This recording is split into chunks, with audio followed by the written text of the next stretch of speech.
শারহুল মহোৎসবে ভিড় জমল বাগমুন্ডির কালীমাটিতে।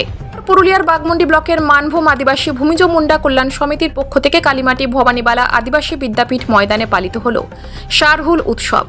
এদিন প্রথমে কালীমাটি গ্রামের শারহুল থানে প্রকৃতির পুজো দিয়ে কালীমাটি মোড়ে বিরসা মুন্ডার আবক্ষ মূর্তিতে মাল্যদান এবং সমাজের পতাকা উত্তোলনের মধ্য দিয়ে শুরু হয় বিরাট শারহুল মহোৎসব। সারাদিন ব্যাপী একাধিক আদিবাসী সাংস্কৃতিক অনুষ্ঠানের মধ্য দিয়ে দিনটি সাড়ম্বরে পালিত হয়।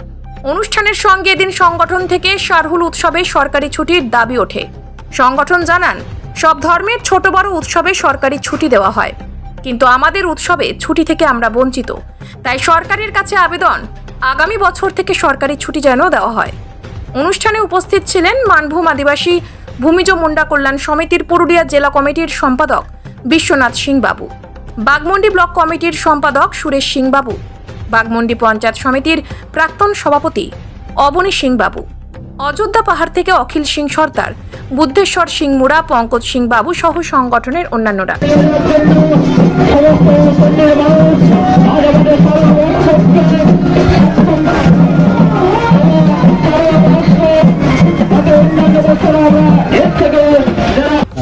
এটা তো আমাদের শারহুল মহোৎসবটা ভূমি সমাজের এটা পরম্পরা। তো শারহুল মহোৎসবটা যেটা সকল আদার সোসাইটি পালন করে বসন্ত উৎসব, তা আমাদের এই শারহুল মহোৎসবটা হচ্ছে আমরা শাল গাছ, যেটা আমাদের আরাধ্য দেবতা, আমরা যখন বিয়ে শাদী থেকে শুরু করে সমস্ত কাজে এই শাল গাছ এটাকে আমরা দেবতা হিসাবে মানি। তো এটা সূচনা হয় এই যখন শাল গাছে ফুল এবং ফল শুরু হয়, সেই সময় ধরে আমাদের প্রায় 2 মাস ধরে এই শারহুল মহোৎসব বিভিন্ন গ্রামে বিভিন্ন দিনে পালিত হয়। তা আমরা এই কালীমাটিতে এই বাগমুন্ডি ব্লক কমিটির উদ্যোগে, মানভূম আদিবাসী ভূমিজ মুন্ডা কল্যাণ সমিতির উদ্যোগে এটা 7তম শারহুল মহোৎসব, মানে সবাইকে নিয়ে গ্রামে গ্রামে আলাদা হয়, কিন্তু আমরা এইখানে সমস্ত গ্রামকে নিয়ে এই শারহুল মহোৎসবটা শুরু করেছি।